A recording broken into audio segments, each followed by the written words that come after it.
Hey guys, tonight we're staying up way past bedtime. The rain is tapping on the classroom windows like it's trying to get in, soft at first, then harder, like fingernails that remember which pane is loose. Outside, the football field lights are off, so the school looks like a dark ship floating in wet black nothing. Inside 3B, the fluorescents are humming their usual tired song, the one that makes your teeth feel funny if you listen too long. You probably won't make it to morning after this one. So, before you get comfortable, take a moment to like the video and subscribe, but only if you genuinely enjoy what I do here.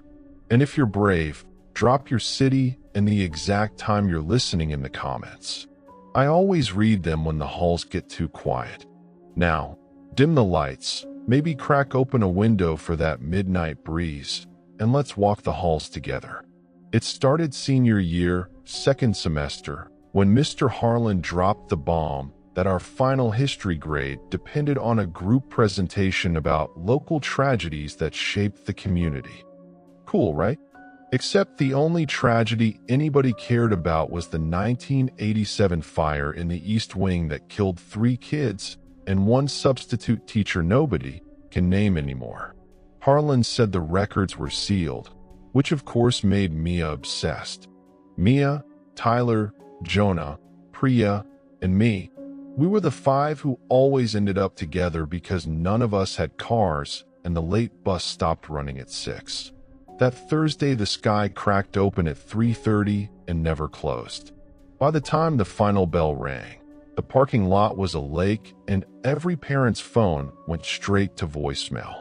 Harlan shrugged, said the building stayed open until 10 anyway for drama club, and told us we could use 3B as long as we locked up after. He even left his master key on the desk like it was no big deal. Teachers trust honors kids too much. So there we were at 6:47 p.m., soaked sneakers squeaking on linoleum, spreading out poster boards, and Harlan's dusty box of microfiche from the library annex. The school smelled like wet wool and old tacos. Somewhere down the language hall, a janitor's radio played classic rock, thin and far away, until it suddenly cut out mid-guitar solo. That should have been the first sign, but we were 17 and invincible. We worked. Kind of. Tyler kept trying to convince us the fire was started by a kid smoking in the basement darkroom. Total myth. Everybody knows it was faulty wiring. But he had that grin that made Priya laugh even when she didn't want to. Jonah was live streaming bits of it on his phone because his followers loved abandoned vibes. Except we weren't abandoned. Not technically. Mia had her laptop open to the 1987 yearbook scans the Alumni Association put online. Every time she zoomed in on a grainy face, the screen seemed to breathe. Around 8:30, the vending machine down the hall clunked like someone kicked it, then went dead. All the hallway lights dimmed to half, the way they do when the building switches to night mode. Except night mode isn't supposed to happen until 11. We told ourselves it was the storm. Thunder rolled overhead like furniture being dragged across the sky. That's when the PA system crackled. Just once. A dry pop, then nothing. Tyler joked that Principal Ramirez was about to tell us to get the hell out. We laughed because the office had been dark for hours and Ramirez lives 20 miles away. But the laugh felt thin, the way jokes do when the room is too big and the rain is too loud. 9:12 p.m. We're gluing construction paper flames onto a timeline. Ironic. Yeah, when the overhead fluorescents flicker once, twice, then hold steady again. Only one tube in the far corner keeps stuttering, buzzing like a dying insect. Priya says she feels cold air coming from the vent even though the heat's been off since 5. Jonah pans his phone camera toward the door and whispers, "Yo, chat, you seeing this?" to his 12 viewers. Mia closes the yearbook tab and opens the local newspaper archive instead. The screen glows blue on her face when she finds the article. May 14th, 1987. 3 juniors and a substitute trapped when sparks from the boiler room hit stored photochemicals. The substitute's name is redacted in every copy, listed only as Mr. H. The photo shows firefighters carrying out a gurney with a sheet too small for an adult. We stare at it longer than we mean to. That's when we hear it, the softest sound, like a chair scooting back in the room next door. Except there is no next door on that side. It's the wall that faces the courtyard. Another scoot. Then a cough, polite and male. We freeze. Tyler mouths janitor. But we all know Mr. Delgado clocks out at 7 on weekdays, and he whistles when he works. Jonah stands up first, because Jonah's the one who always checks the creepy noise in movies. He cracks the door. The hallway is dim and smells like rain that somehow got inside.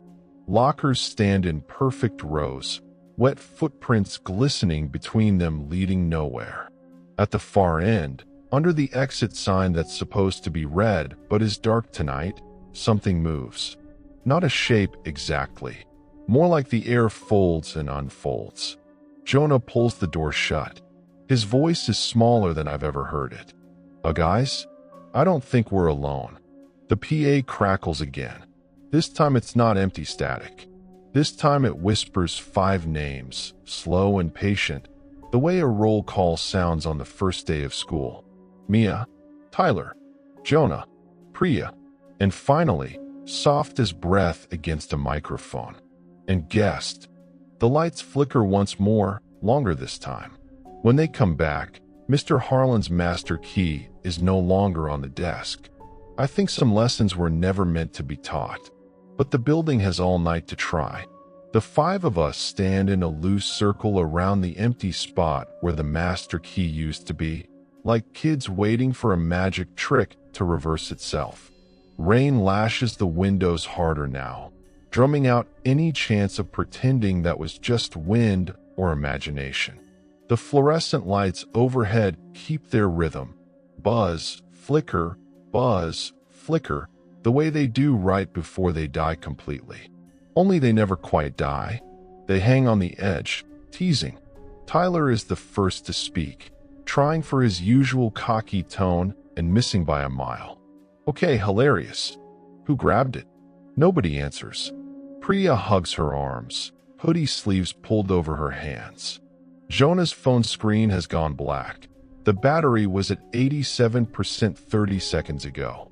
Mia stares at the PA speaker grill in the ceiling like it might open its mouth and finish the sentence it started. Then it does. A soft click, the way the system sounds when someone presses the intercom button in the office. Except the office is 3 corridors and a flight of stairs away, and the red on-air bulb on the wall panel is glowing even though nobody touched it. The voice that comes through is calm, male, a little raspy, like a teacher who's been talking all day and still has one more period to go. History project groups, please remain seated. We'll begin the oral portion shortly. My stomach drops so fast I taste metal. That's not Principal Ramirez. That's not any voice I've ever heard in this building. And I've been here since freshman orientation. Tyler whispers, "What the hell?" But the speaker hears him. Language, Mr. Vaughn. Tyler's full last name. The one only teachers use when they're done joking around. We bolt for the door at the same time. 5 bodies jamming in the frame like a bad comedy sketch. Jonah gets there first and yanks the handle. It turns, but the door doesn't move. Not stuck, refusing. Like someone on the other side is holding it with exactly the same strength we're pulling.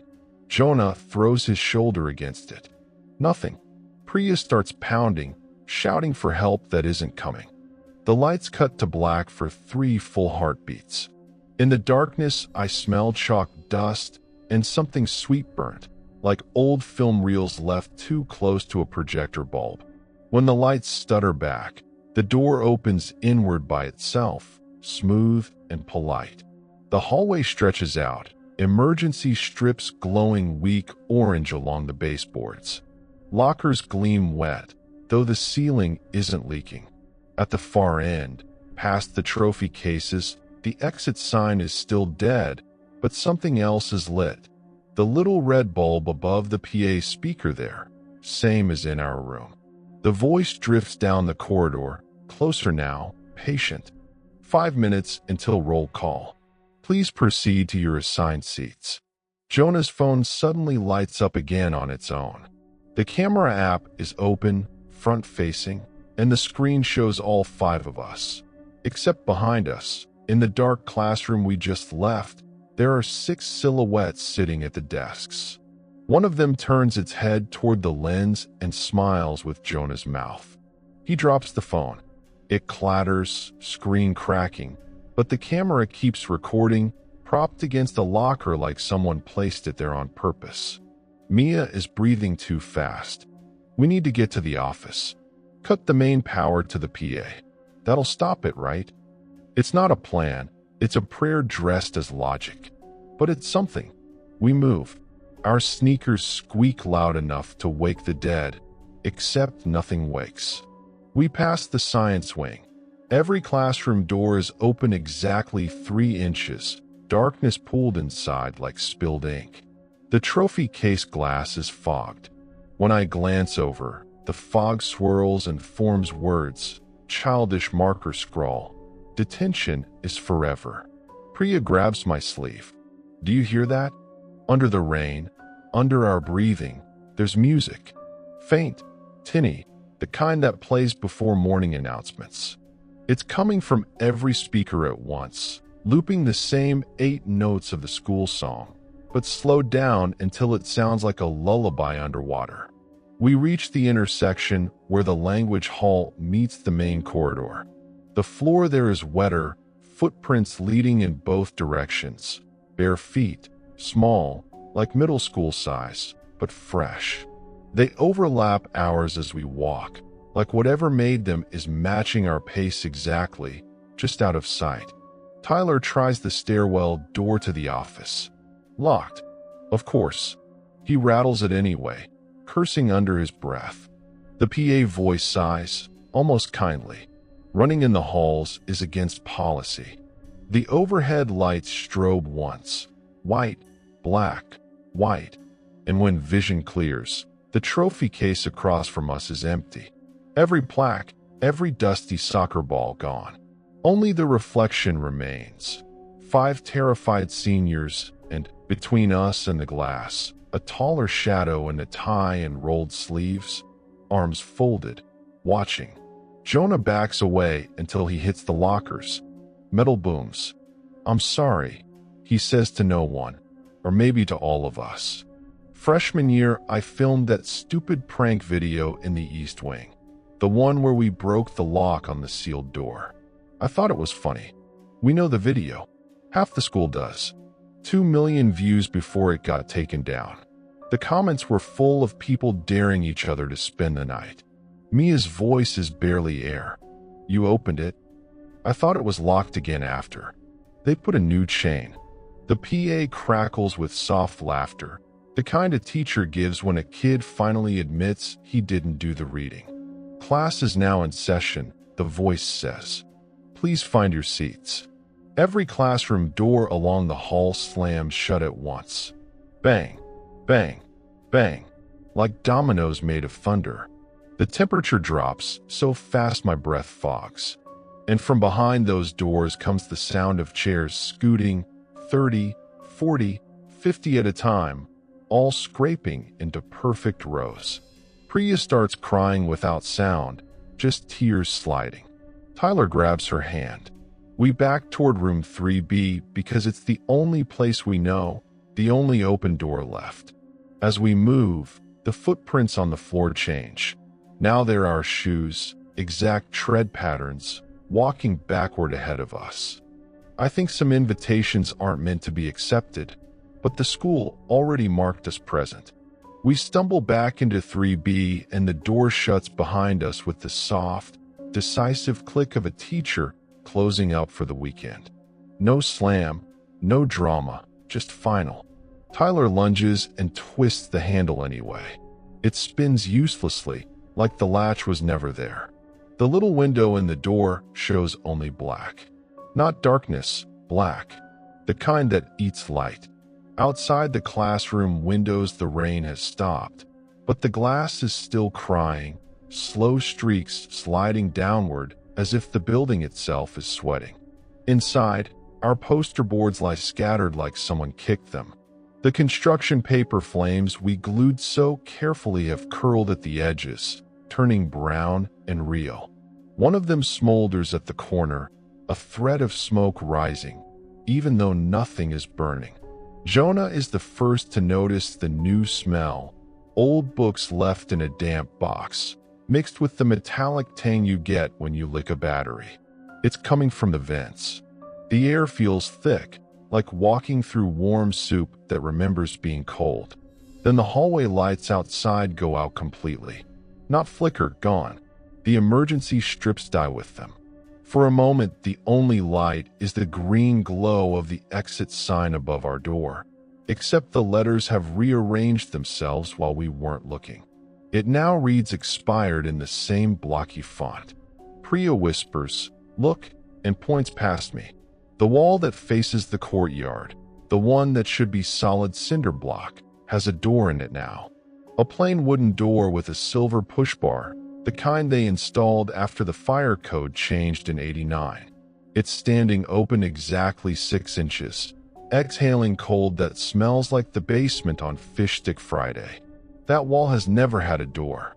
I've leaned against it 1,000 times waiting for the bell. Beyond the opening is the east wing. The sealed east wing. The one with the yellow caution tape and the faded memorial plaque nobody dusts anymore. I can see the tape fluttering, even though there's no wind. The floor in there is black with old soot, and the lockers are melted into lava drips frozen mid-scream. Mia takes one step toward it before any of us can stop her. Her voice is wonder and terror in equal measure. It's breathing. She's right. The darkness inside the doorway pulses. Inhale, exhale, like lungs made of night. The PA system sighs overhead, almost affectionate. Extra credit for the curious. Proceed quietly. Tyler grabs Mia's wrist. Don't. But the door edges open another inch on its own, inviting. And from somewhere deep inside comes the sound of a film projector starting up. Click-whir, click-whir. The way they sounded when the AV club still used actual reels. A rectangle of dusty light hits the far wall of the east wing, and on it plays grainy footage. 5 kids in '80s hair walking down that exact hallway, laughing, passing a note. One of them turns and waves straight at the camera, at us, with Mia's face. The real Mia makes a small hurt sound and yanks free of Tyler. She's halfway across the room before Jonah tackles her around the waist. They hit the floor hard. The projector light snaps off, but the afterimage burns behind my eyes. Those 5 kids never made it out of frame. Priya is at the windows now, beating on the glass with both fists.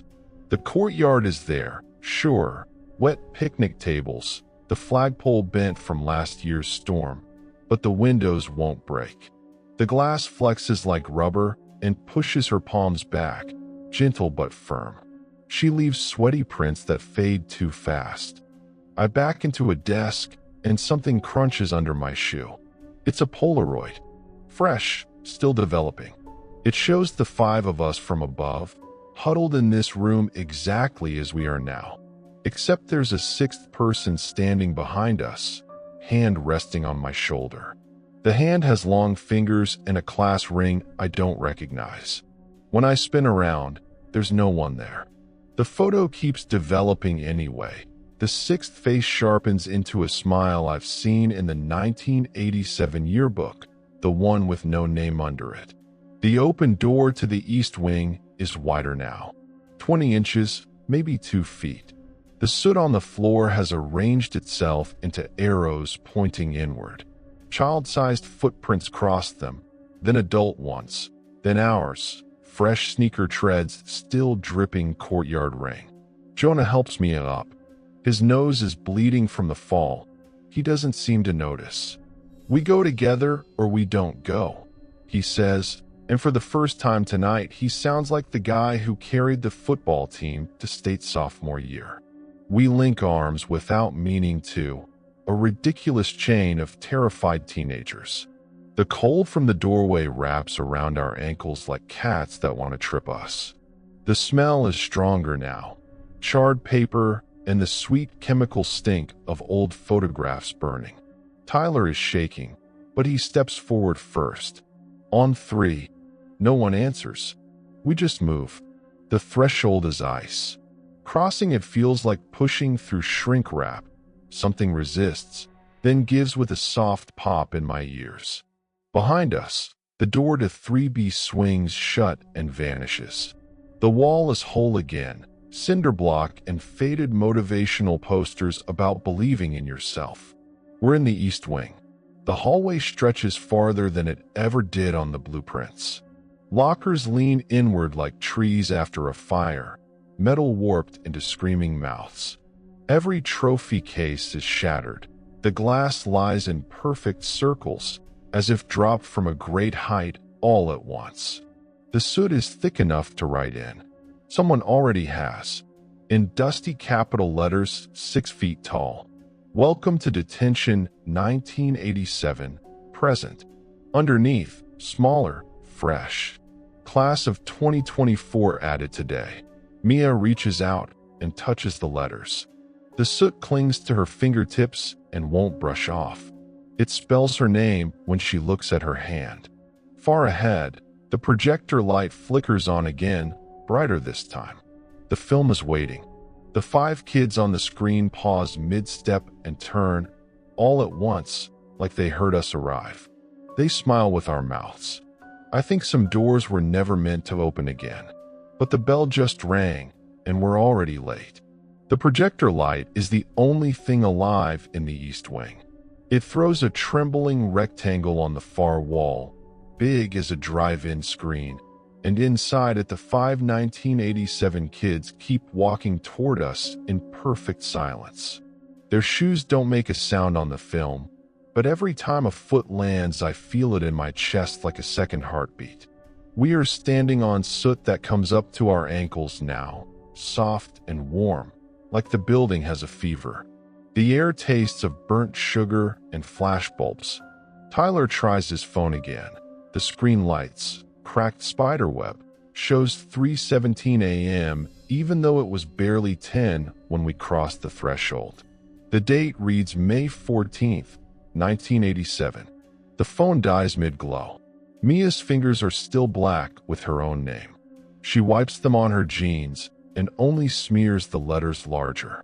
The trophy cases along this hallway are intact here, unlike the shattered ones we passed a minute ago. The glass is fogged from the inside, as if someone is breathing on it from the other side. When I step closer, I see why. Reflections, but wrong.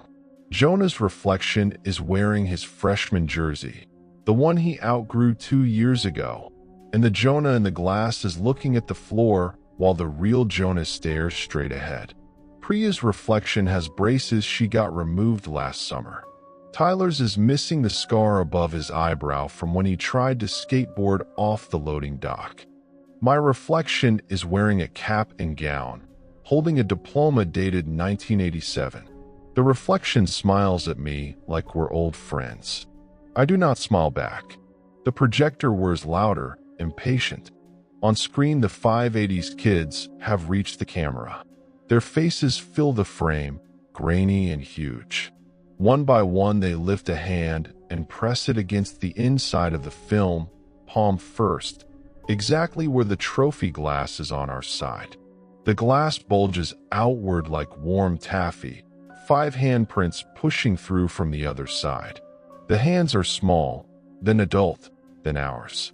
The skin on the glass leave no soot, only perfect clean circles we can see our real faces through. Priya starts to hyperventilate. They're wearing our clothes now. She's right. The kids on the screen have shifted. Same hair, same faces, but the clothes are the ones we walked in here wearing. My hoodie. Jonah's backwards cap. Even Tyler's stupid limited edition sneakers he bragged about for a week. The PA voice returns, gentle, almost proud. Yearbook photos are due tomorrow. Smile. Every trophy case flashes at once, like 100 cameras going off. In that white blast, I see us reflected 1,000 times, each version a fraction of a second behind the last, until the hallway is nothing but overlapping copies of us stretching into infinity. When the light dies, one of the reflections is missing, just gone. A Tyler-shaped hole in every single pane. Real Tyler touches his own chest like he's checking he's still solid. Tell me you saw that. We did. We all did. The soot on the floor starts moving, swirling into arrows again. But this time they point sideways, toward the band room door that hangs open like a broken jaw.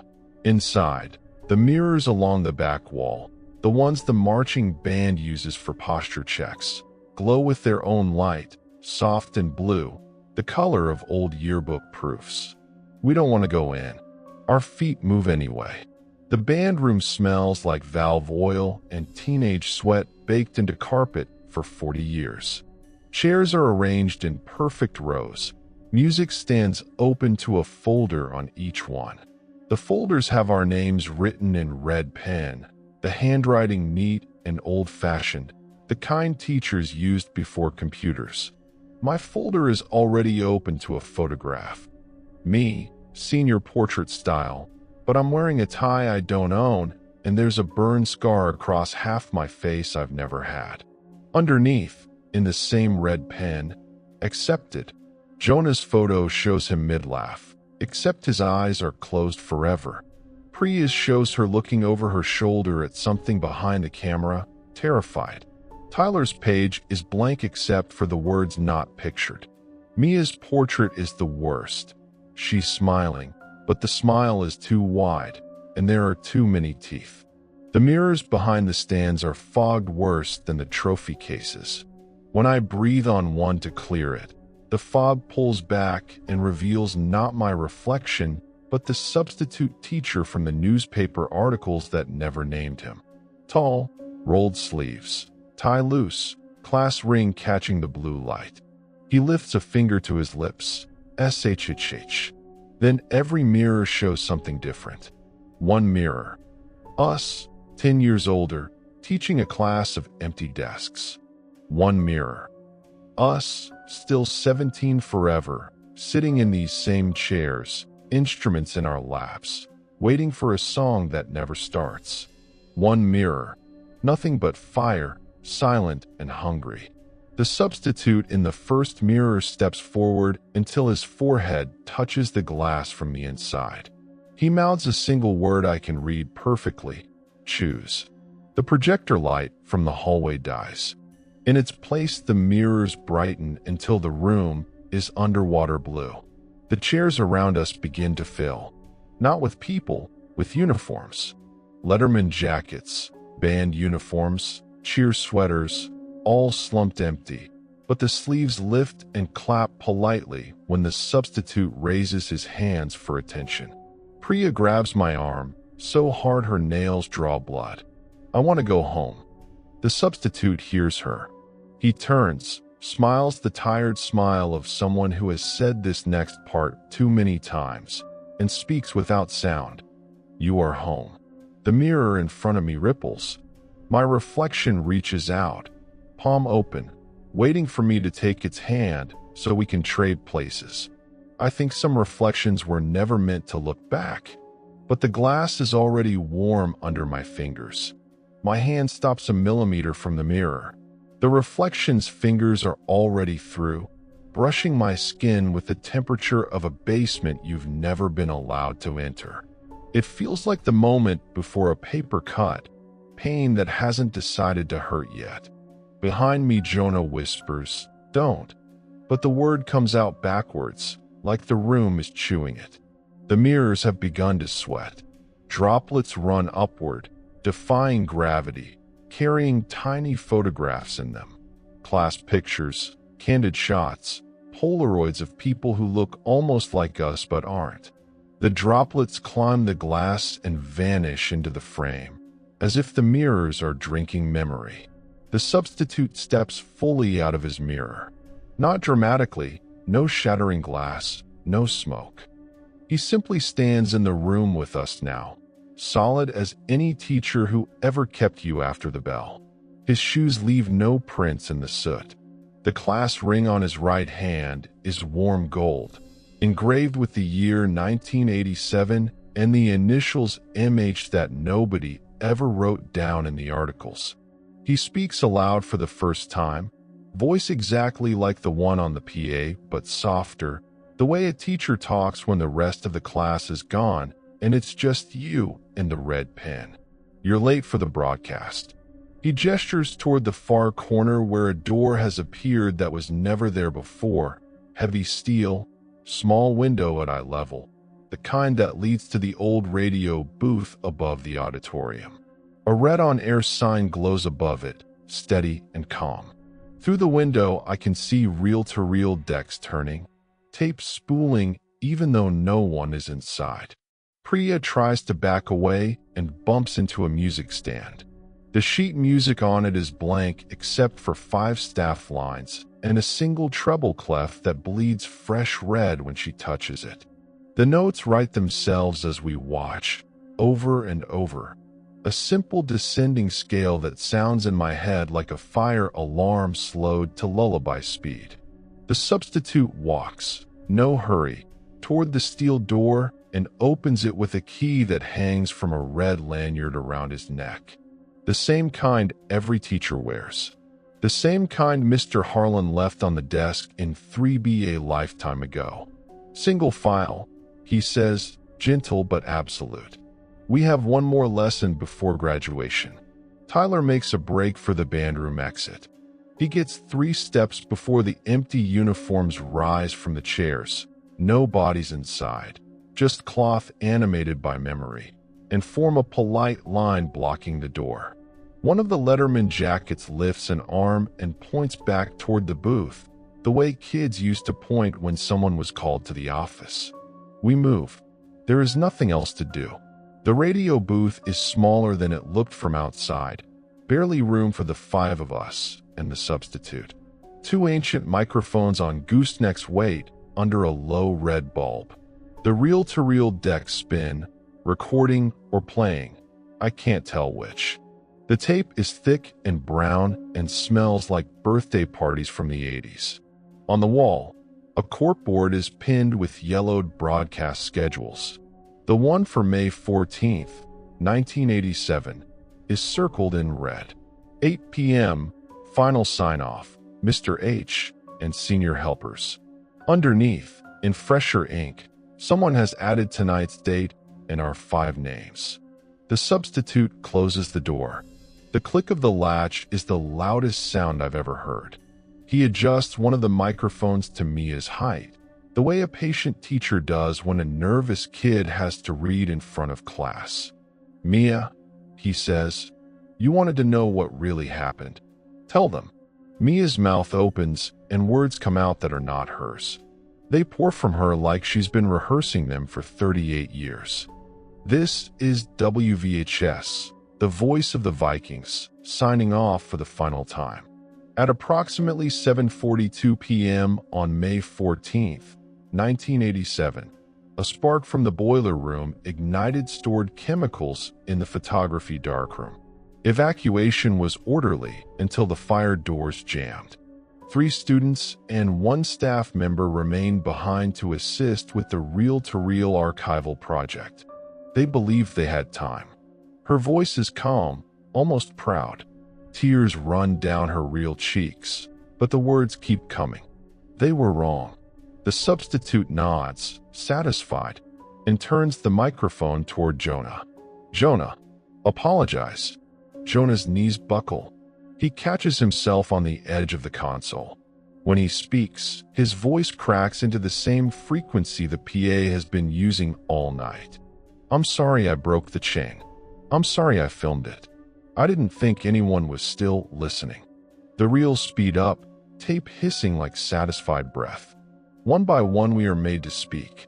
Priya recites the names of the 1987 students as if reading from a list she's memorized in another life. Tyler reads the weather: clear skies, temperature 68 degrees, chance of reunion 100%. My turn comes last. The substitute places the microphone in front of me and leans close enough that I smell chalk on his sweater. Tell them why you stayed after school. I try to lie. I try to say it was just a project, but my mouth has other plans. We stayed, I say, and the red bulb brightens until the room is blood. Because some of us never left the first time. The tape reaches its end with a sharp clack. The reels stop. Silence rushes, and so completely, I hear my own pulse in the microphones. The substitute smiles, not cruel, not kind, simply finished. Thank you for your participation. You've earned your credits. He reaches past us and flips a large switch labeled Master. Somewhere far away, every speaker in the building sighs at once, the way lungs do when the weight is finally lifted. The on-air sign goes dark. The steel door opens by itself onto a staircase spiraling down, concrete steps, flickering fluorescent tube, the familiar smell of the basement where the furnace lives. At the bottom, another door stands open. Through it I can see the parking lot, dawn just beginning to bruise the horizon. The rain has stopped. A single car idles, my mom's old Civic, headlights on, wipers off. The substitute places a hand on my shoulder. His ring is warm now, almost hot. Class dismissed, he says. Try not to be late next time. We run. We don't look back. The stairs feel endless and over too soon. We burst into the cold morning air like we've been underwater for years. Behind us, the basement door closes with the polite finality of a classroom at 3:05 p.m. I think some broadcasts were never meant to end. But the tape just ran out, and morning insists on being real. The parking lot is empty except for my mom's Civic, engine ticking as it cools, driver's seat empty. No steam on the windows, no footprints in the puddles, just the quiet that comes right before birds remember the sun is up. It's 5:58 a.m., Friday morning, and the school looks perfectly ordinary. Red brick, flagpole straight again, east wing sealed like it always was. You'd never know we were inside for 8 hours or 80 years. We stand in a ragged half circle, 5 seniors who missed curfew and somehow lived. No one speaks. The air tastes like wet asphalt and forgiveness we don't deserve. Tyler is the first to move. He walks to the flagpole, presses both palms against the cold metal like he's checking it's real, then slides down until he's sitting in a puddle that reflects a sky going pink. Priya follows and sits beside him without touching, knees drawn up, staring at the building as if waiting for it to wave goodbye. Jonah's nose has stopped bleeding, but the blood on his shirt has dried into the shape of a question mark. Mia keeps opening her hands and closing them, trying to get the soot off her name. It won't leave. None of us mention it.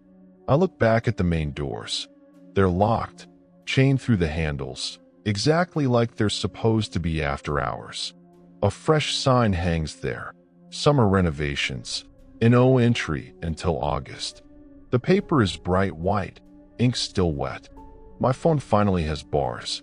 4% battery, 47 missed calls from mom, 1 text timestamped 6:02 a.m. Exactly now. That just says I'm proud of you for finishing the project, honey. Drive safe. I show the others. Nobody laughs. Nobody cries either. We're all out of both. Jonah finds his voice first, small and cracked. We graduate in 2 weeks. Priya answers without looking at him. Do we? The question hangs there like smoke that refuses to rise. We split up slowly, the way people do when they're afraid to turn their backs on each other. Tyler gets into his dad's pickup that wasn't there 10 seconds ago. Priya's mom pulls up in a silver minivan, window already down, asking why her daughter's clothes smell like a campfire. Each goodbye is a nod, nothing more. Words feel borrowed now, like library books that are overdue. I drive home on autopilot. The radio plays the oldies station, but every song fades into the same 8 slowed-down notes of our school song before cutting to static. I turn it off. The silence is worse. At home, Mom hugs me like I've been gone a weekend instead of a night. She says I look pale, makes me pancakes I don't taste. My yearbook is on the kitchen table, brand new, delivered yesterday. I flip to the senior portraits. Mia's photo is there, smiling too wide, too many teeth. Jonah's eyes are closed. Tyler's page says not pictured. Priya looks over her shoulder at something behind the camera that makes her want to run. My portrait is the one from the bandroom folder. Tie I don't own. Burn scar across half my face. The word accepted in red underneath. I close the book. When I open it again, the pictures are normal. Just kids who stayed up too late cramming for finals. But the soot on Mia's fingers is still there when she texts the group chat an hour later. A close-up of her palm, letters dark and perfect. Underneath, did we dream the same thing? No one answers. The chat stays quiet all day, all weekend, all the way to graduation. We walk across the stage 2 weeks later under a sky too bright. Diplomas feel like photocopies. Our families cheer. The PA system plays pomp and circumstance without a hitch. No extra names. No soft raspy voice underneath. When we throw our caps, the east wing looks freshly painted, windows sparkling, no trace of soot or tape. After the ceremony, we take the mandatory photos in front of the school sign. The photographer counts to 3. On 3, something makes us all look up at the second-floor windows at the exact same moment. 5 kids in graduation robes stand there, waving down at us with our own hands. Their mouths move, but no sound reaches the lawn. The photographer's camera clicks anyway. When he shows us the preview screen, the windows are empty. That night, I dream the reel-to-reel decks are still turning in the basement booth, tapes spooling forever, recording nothing and everything. I wake up knowing the others dreamed it too. We never speak of it again. Not directly, but sometimes, years later, one of us will text the group chat at 3:17 a.m. a single photograph, a hallway light flickering, a reflection slightly wrong, a PA speaker that shouldn't be on. The replies are always the same. Still here. Still listening. Class of eternity. I think graduation never came for some of us.